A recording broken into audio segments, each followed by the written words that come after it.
યુજીસીમાં લાગુ કરાયેલ નવા કાયદાનો સુરતમાં વિરોધ. સુરતમાં શ્રી સમસ્ત ગુજરાત બ્રહ્મ સમાજ દ્વારા કાયદાનો કરાયો વિરોધ.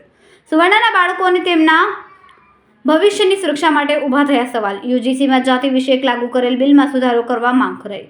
યુજીસીમાં સરકારે કાળો કાયદો લાગુ કર્યો છે. મોટી સંખ્યામાં કલેક્ટર કચેરી ખાતે બ્રાહ્મણો એકત્રિત થઈને વિરોધ કર્યો. શ્રી સમસ્ત ગુજરાત બ્રહ્મ સમાજ સુરત દ્વારા રાષ્ટ્રપતિને પાઠવ્યું આવેદન. કલેક્ટર કચેરી ખાતે એકત્રિત થઈને રાષ્ટ્રપતિને કરી રજૂઆત. સ્વર્ણના બાળકોને ભવિષ્યની ધાનેરાથી કાયદામાં સુધારો કરવા માંગ કરાઈ. કાયદો રદ કરવા આગામી દિવસોમાં બ્રાહ્મણ સહિત તમામ સુવર્ણ સમાજના આગેવાનો ભેગા થઈને રણનીતિ નક્કી કરીશું. યુજીસીમાં આ કાયદો લાગુ કરી સરકારે સુવર્ણ સાથે ન્યાય કર્યો છે. મારું નામ જયદીપ ઘનશ્યામ ત્રિવેદી, શ્રી સમસ્ત ગુજરાત બ્રહ્મ સમાજ સુરતના પ્રમુખ તરીકે જવાબદારી છે તથા ગુજરાત પ્રદેશના સંગઠન મંત્રી તરીકે પણ મારી જવાબદારી છે.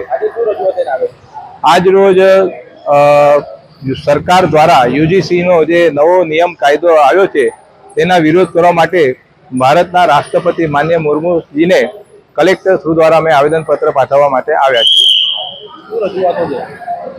આ કલેક્ટરશ્રીને અમે આવેદનપત્ર આપીને સરકાર પાસે રજૂઆત કરવા માંગીએ છીએ કે અત્યારે વર્તમાનમાં યુજીસીનો જે કાયદો આવ્યો છે તેમાં સવર્ણ સમાજને અન્યાય થઈ રહ્યો છે તેવું અમને ધ્યાને આવતા અમે આ આવેદનપત્ર આપવામાં આવ્યા છે.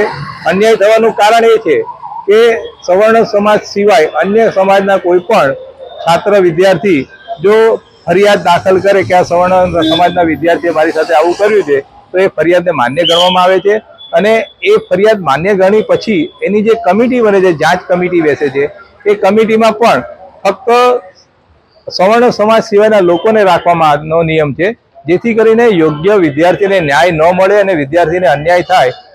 જેથી કરીને વિદ્યાર્થી નાસીપાસ થઈ જાય અને સવર્ણ સમાજના છોકરાઓ ભણે જ નહીં, કારણ કે ભણે તો એ લોકોને પાછા સજાઓ થાય, જેથી કરીને તે શિક્ષણથી દૂર થાય.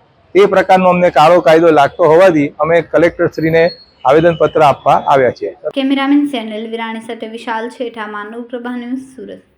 અમારા વિડીયોની નવી અપડેટ મેળવવા માટે સબસ્ક્રાઇબ કરો માનવ પ્રભા ન્યૂઝ ચેનલને. બેલ આઇકન ક્લિક કરો લેટેસ્ટ વિડીયો સૌથી પહેલા મેળવવા માટે.